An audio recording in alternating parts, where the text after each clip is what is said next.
पिता और पुत्र और पवित्र आत्मा के नाम पर आमीन। सभी को जय यीशु। आइए आज हम संत लूकस के सुसमाचार से अध्याय 17 का अध्ययन करेंगे। ईसा ने अपने शिष्यों से कहा, प्रलोभन अनिवार्य है, किंतु धिक्कार उस मनुष्य को जो प्रलोभन का कारण बनता है। उन नन्हों में एक के लिए भी पाप का कारण बनने की अपेक्षा उस मनुष्य के लिए अच्छा यही होता कि उसके गले में चक्की का पाट बांधा जाता और वह समुद्र में फेंक दिया जाता। इसलिए सावधान रहो। यदि तुम्हारा भाई कोई अपराध करता है तो उसे डांटो, और यदि वह पश्चाताप करता है तो उसे क्षमा कर दो। यदि वह दिन में 7 बार तुम्हारे विरुद्ध अपराध करता और 7 बार आकर कहता है कि मुझे खेद है, तो तुम उसे क्षमा करते जाओ। प्रेरितों ने प्रभु से कहा, हमारा विश्वास बढ़ाइए। प्रभु ने उत्तर दिया, यदि तुम्हारा विश्वास राई के दाने के बराबर भी होता और तुम शहतूत के इस पेड़ से कहते, उखड़कर समुद्र में लग जा, तो वह तुम्हारी बात मान लेता। यदि तुम्हारा सेवक हल जोत कर या ढोर चरा कर खेत से लौटता है, तो तुम में ऐसा कौन है जो उससे कहेगा, आओ तुरंत भोजन करने बैठ जाओ? क्या वह उससे यह नहीं कहेगा, मेरा भोजन तैयार करो, जब तक मेरा खाना पीना न हो जाए कमर कस कर परोसते रहो, बाद में तुम भी खा पी लेना? क्या स्वामी को उस नौकर को इसलिए धन्यवाद देना चाहिए कि उसने उसकी आज्ञा का पालन किया है? तुम भी ऐसे ही हो।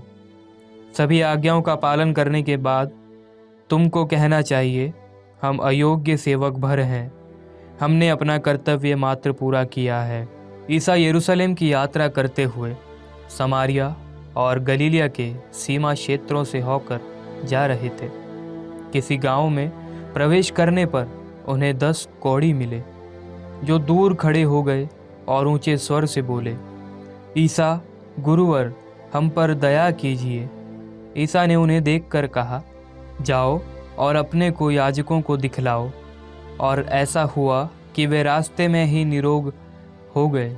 तब उनमें से एक यह देखकर कि वह निरोग हो गया है, ऊंचे स्वर से ईश्वर की स्तुति करते हुए लौटा। वह ईसा को धन्यवाद देते हुए उनके चरणों पर मुंह के बल गिर पड़ा, और वह समारी था। ईसा ने कहा, क्या 10 निरोग नहीं हुए, तो बाकी 9 कहाँ हैं? क्या इस परदेसी को छोड़ और कोई नहीं मिला जो लौटकर ईश्वर की स्तुति करे? तब उन्होंने उससे कहा, उठो, जाओ, तुम्हारे विश्वास ने तुम्हारा उद्धार किया है। जब फरीसियों ने उनसे पूछा कि ईश्वर का राज्य कब आएगा, तो ईसा ने उन्हें उत्तर दिया, ईश्वर का राज्य प्रकट रूप से नहीं आता।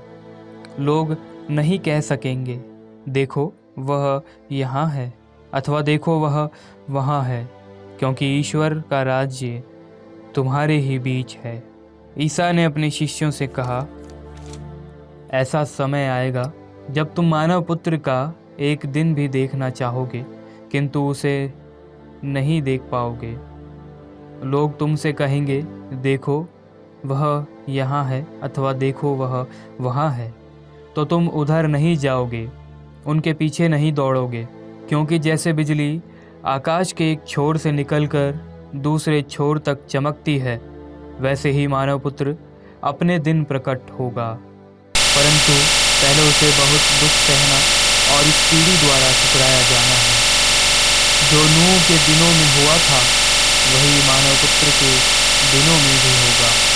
नूह के जहाज पर चढ़ने के दिन तक लोग खाते पीते और शादी ब्याह करते रहे।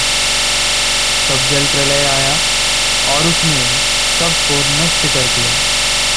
लौट के दिनों में भी यही हुआ था।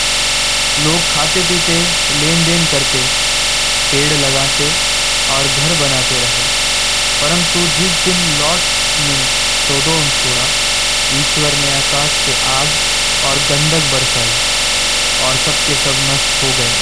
मानव पुत्र के प्रकट होने के दिन वैसा ही होगा।